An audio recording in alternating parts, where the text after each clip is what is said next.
What's up, guys? Zaid here with my boy Kline, who we usually see playing locals for Yu-Gi-Oh, but we're at a different game today. So what you do? Completely different game. We're on the Disney grind now. No more Yu-Gi-Oh. Yu-Gi-Oh's dead. You're playing a man's game. The real man's game. I topped our first Lorcana tournament. I got third place. Shout out your hobby place in Martinsburg if anyone wants to play. Good spot. I lost one round to the steel, blue, draw 7 cards, discard your whole hand, dot deck. That sounds good. What the heck? It was fun. I don't think it was very good, but it's fun to play. So. And what did you play? I played the red-purple deck. That the really heavy control deck. I don't know them by their actual name. I just know them by their colors. But yeah, red purple, the control deck. It just controls the game till it's late game, and then it just wins the game after that. Cool. Any shout outs or anything before we get into the list? There's a guy on YouTube who makes good Lorcana content. Shout out that guy. I don't know his channel, but shout out also Zaid Slater. I know that guy's channel. Let's go. The new Lorcana guy. We'll get right to it after that. I played 2 Befuddle. It's a good 1 inkable card. You need it for the aggro matchups with like Lilo, Stitch, Simba. Are you casting this turn 1, or is this like for turns where you double spell? If they lead Lilo, I'll probably cast it just so I can put them back a turn. And that's if you're going second? Yeah, if I'm going second and they lead Lilo, I'll bounce it so they can't go Simba and then I'm really behind.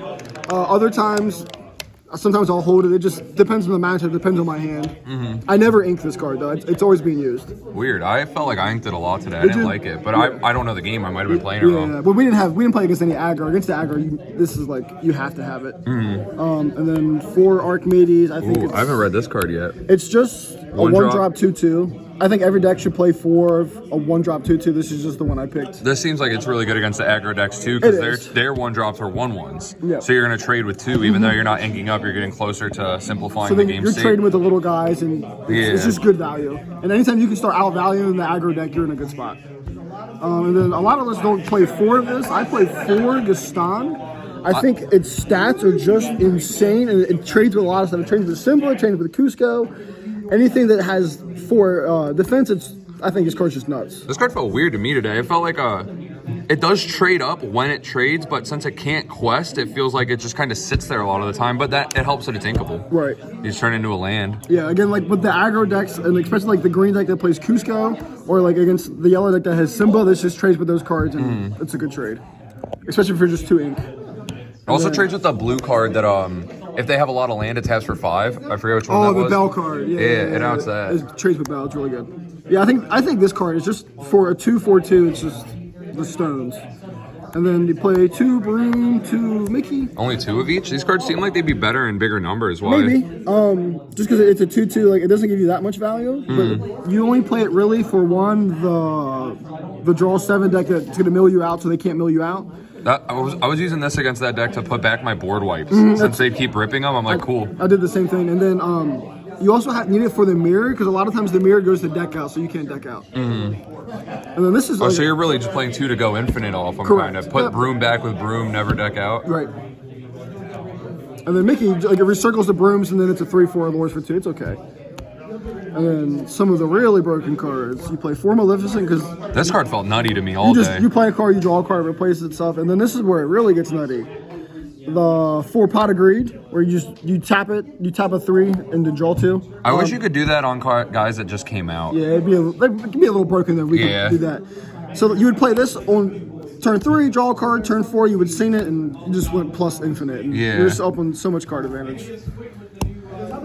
I played 2 Rafiki just because it has rush and it has good stats. This card felt really good to me when I drew it too, but it's not inkable, so I see why you play 2. I think I do only play 2 because it's uninkable, but it beats a lot of the it beats the Simba and it beats all the other random stuff. So you play 4 if you could ink it? Yeah, 100%. And then I only play 3 Elsa, 3 Big Elsa, because I only own 3 of each. I don't even know what Big Elsa does. So Big Elsa says it's a shift 6, the played on any other Elsa. And then when you play it, you can target 2 characters, exert them, and they can't untap on their turn. Oh, that's cool. So this with Aladdin becomes pretty good too. And this card, for me, this card was crazy. I'm assuming it was for you too. Like against those, against decks that don't want certain guys to die, you just force them, kill them. Against one of the blue decks, he had Bell, and he wouldn't exert his Bell for anything till he could just OTK me, and then I just tapped his Bell, killed him. This card I felt like was really important against a lot of decks to establish early on, because they can't If they put out 1 and 2 drops, they can't wait the turn because you just force them and kill them. Right, yeah. I like this card a lot. If I had 4 of these, I would definitely play 4 of this. I don't know if I would play 4 of this because it's uninkable and the deck already has such a high uninkable count. But yeah, definitely 4 of this. I hate uninkable high drops. They just feel wrong. They feel really bad. And then 4 Aladdin, 4 Big Aladdin. Oh, this card was crazy for me. Yeah, this card and this card. So like in the aggro matchups, like just keep putting them back a turn, and then until you can put shift 5 on this, and then you take 2 more away, and it starts to steamroll. That against the aggro decks is really similar to the card that lets you just draw a card, because it's usually that 1 life in the later games is keeping you alive. It 100%. They would kill you if you did not do that once. You get to see not only another card, but like you get another turn to use that card. You never ink this card because you think the 1 lord doesn't matter, and it 100% matters every single game. I inked that card a lot, and it probably would have been better to just not. And then a lot of people play 2 Jafar. I played 2 Zeus. Jafar, I don't know what that one is, So but I played Zeus today too. Jafar is a 4 inkable, but it says for every card in your hand, it gains I think 1 power. Oh. So it's kind of iffy. Well, this is always Challenger 4, so it's always killing something, and it has Rush, and then it's the same amount of lore. It's just uninkable. Most of the time, I loved this card, but it does suck that you can't ink it. I think this card was the absolute stone for me. Every time I play this card, I just feel like it's insane. And then I play 2 Goofy. Oh, I don't even know this card. So Goofy's just evasive. It's a 5 inkable 3/4 quest for 2, but it's evasive, so it can help you with all your evasive problems if some of your decks are high evasive. I couldn't stop guys that had evasion. That 1-drop purple was actually my downfall. The Pascal. Yeah, that if you have 2, it's just like a lock. The green deck's full of evasive, so this helps with the evasive problem. I haven't seen a green card all day. This is my first time playing this game, and there's a lot of cards I still didn't see. We saw a lot of blue steel today, which is weird. And the mirror. I think this is one of the most broken cards in this game. This is Maui. This card was really good too. Maui has Rush and Reckless, so Rush it can attack the turn it's summoned, and then has Reckless. That means it can't quest. But it's a 5/6/5, so it trades with so many things in the game. It's usually up trading too. Like you might kill something that was a 4 or 5 drop, but this is going to stay, and it's going to kill another 4 or 5 drop next turn, or they're going to kill it with a 1 or 2. Now you took 2 cards for 1, and they didn't get to quest on their turn. They had to deal with this big guy. It's just so much value off this card. It's probably definitely one of the best cards in the game for sure. For Dragonfire, which this card is crazy too. It banishes a card. It's some of the only removal in the game we have as now. There's nothing else to say. The card's insane.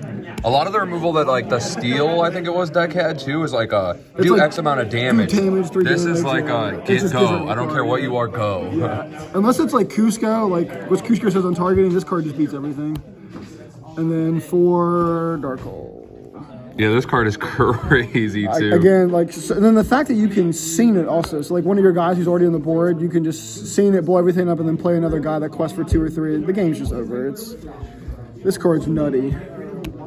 Or a lot of times I top deck that for lethal, or to just like put us in a game state where I could win again. The game that I lost after mulligan, so game 1 I mulliganed and I drew into 3 of these. I had a game where my last round I had 2 of these dead in my hand too. And then he activated the whole new world and just discarded them all, and I just couldn't. That card though is so good. I feel like that's why you can't play too many other high drop on inkables, because I think high drops should probably be inkable because they're going to be dead in the early game. But this card is so good it doesn't matter. You can't ink this card. Yeah, like this couldn't be inkable. It would be way too good. For Big Maleficent Dragon, on summon it banishes a card. Quest for 2, it's 7/5, it's massive. Do you hit 9 often, or is this because you can ink it? I hit 9 all the time. I hit 9, 10, 11, 12, and then usually, if they don't scoop by then, I usually start to win. But that card probably sees the ink pile a lot too. If you see it early, it does 100% sees the ink pile. And then we get into the items: 2 mirror, 2 shield, 2 pocket watch. How did you feel about these? Because this is a good card. I think this card is nuts, but you can only play it in 2 because it's uninkable. And you don't want to ever have multiple. Most like uninkable creatures at least do something. Right, and then like if you mirror, like if you play 4, a lot of times you're going to mirror in a mirror, and that just feels so bad. I think this card sucks. I'm not gonna lie. That card was awful for me today. I understand why you play it with Big Aladdin, so you can start unluring them and then lure yourself. But I think this card sees the inkwell so much, and then I think Pocket Watch is good. That card came up a little bit, but the awkward thing too is these kind of, matchup wise, you don't really play 1 drop, so you could play this on turn 1 and it's not the worst. Right. This you could probably establish on turn 2, but it's not doing anything till turn 7. You're probably not wasting your turn 4 to draw. But then this one, Like, you for sure do not want to play that on 3, I don't think. A lot of times you don't, but like this card is so good with like Aladdin and like some of the other stuff because it's just one to give a guy rush. And that just makes them so they can attack the other guys' players, right? Yeah. Other guys. Yeah. That's just where I ended up inking that card a lot. Might have been wrong, but because I'm like, I don't want to cast this on 3. No, right. So I probably don't keep it. This game's weird. These cards see the ink well a decent bit. But when they're good, they're great. Well, yeah, when they're good, they're great, but a lot of times they're not. I didn't play the Cauldron card, which Cauldron says, I forget how many you tap. Look at the top 2 cards you deck, put one on top, put one on bottom. So it's like you're always guaranteed to see your power cards. I'm just not a giant fan of that card. It just seems like you're not really. I like sure you're looking at like what you're going to top deck, but like you're really not.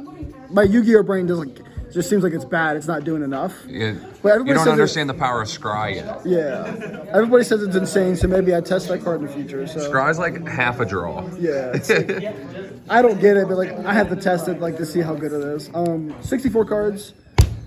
You have to play 64 so you don't deck out in the mirror and so you don't deck out to the deck that makes you mill your deck. Yeah, deck's good. Sick. Probably Well, best deck. Thank you for the profile.